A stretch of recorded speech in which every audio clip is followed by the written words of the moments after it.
Selamat pagi Bapak, Ibu, Saudara-saudari yang terkasih dalam Tuhan Yesus. Jumpa lagi dalam program Renungan Hikmat Pagi GKI Karangsaru pada hari ini 15 April 2026. Bersyukur senantiasa kita telah diberi kesempatan pada pagi hari ini untuk bisa mendengarkan firman Tuhan. Sebelumnya, marilah kita mempersiapkan hati kita dan pikiran kita dengan berdoa terlebih dahulu. Mari kita berdoa.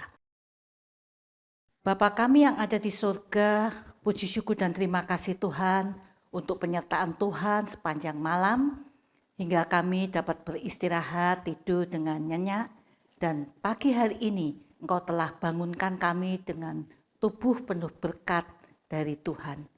Karena itu Tuhan, sebelum kami melanjutkan aktivitas kegiatan kami pada hari ini, kami mau datang kepada Tuhan, kami mau mohon Tuhan menyertai hidup kami sepanjang hari ini dengan firman-Mu.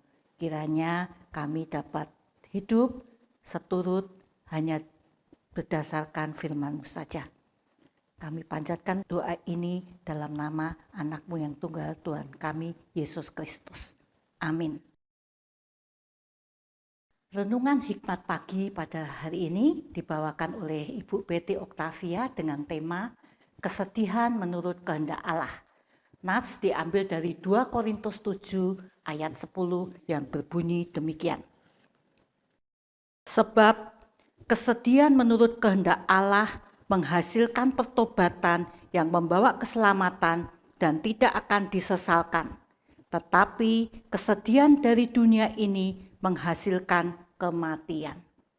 Demikian sabda Tuhan, syukur kepada Allah. Ibu bapak, saudara-saudari yang dikasihi Tuhan, setiap kita pasti pernah mengalami kesedihan.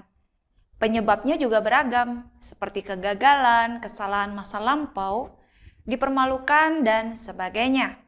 Ada kesedihan yang membuat kita merasa tidak nyaman dan tidak mengubah hidup. Ada juga kesedihan yang membuka mata serta mendorong kita untuk berubah. Ada sebuah kutipan yang menyatakan, kesedihan bisa menjadi pintu kehancuran, tetapi juga bisa menjadi pintu pertobatan. Inilah yang dinyatakan Alkitab dalam bacaan hari ini. Alkitab membedakan antara kesedihan menurut dunia dan menurut kehendak Allah. Dalam suratnya, Rasul Paulus menuliskan bahwa kesedihan yang dari dunia ini menghasilkan kematian. Mengapa demikian?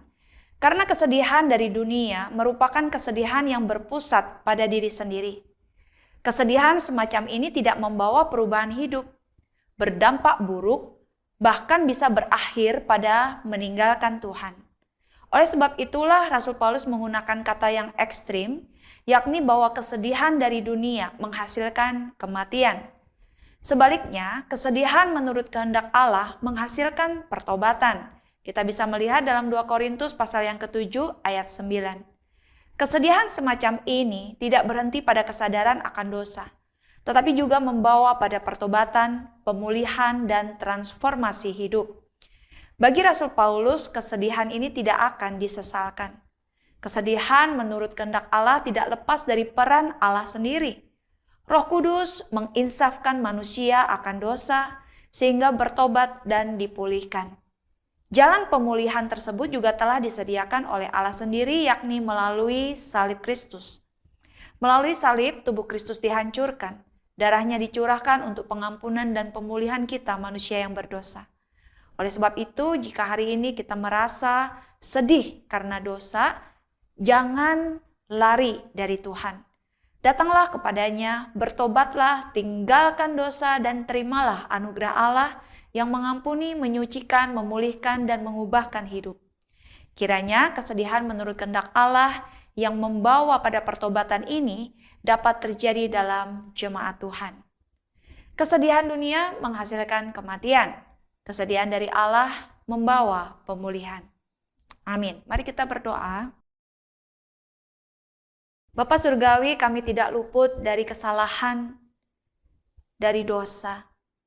Tapi kami bersyukur bahwa kami memiliki Allah yang luar biasa di dalam Kristus Yesus, yang menolong kami tidak hanya berkubang di dalam kesedihan itu, tapi bagaimana kami kemudian mengakui segala dosa dan kesalahan kami, mengalami pertobatan, dan kami juga percaya mengalami pemulihan dan transformasi hidup yang daripada Tuhan. Sehingga kami boleh menjadi pribadi yang lebih baik dan lebih baik lagi di dalam Engkau. Tuhan kiranya terus memimpin langkah kehidupan kami, apapun yang kami pikirkan, yang kami rasakan, yang kami katakan dan kami lakukan, semuanya ada dalam tuntunan Tuhan, sehingga kami boleh menjalani hidup ini dengan baik, menjadi saksi kemuliaan Tuhan di dalam keseharian kami. Terima kasih, kami mengucap syukur untuk firman Tuhan pada pagi hari ini, dan kami juga mempercayakan seluruh kegiatan kami, apapun juga yang kami perbuat sepanjang hari ini, mohon Tuhan memimpin dan menyertai sehingga semuanya mempermuliakan Tuhan.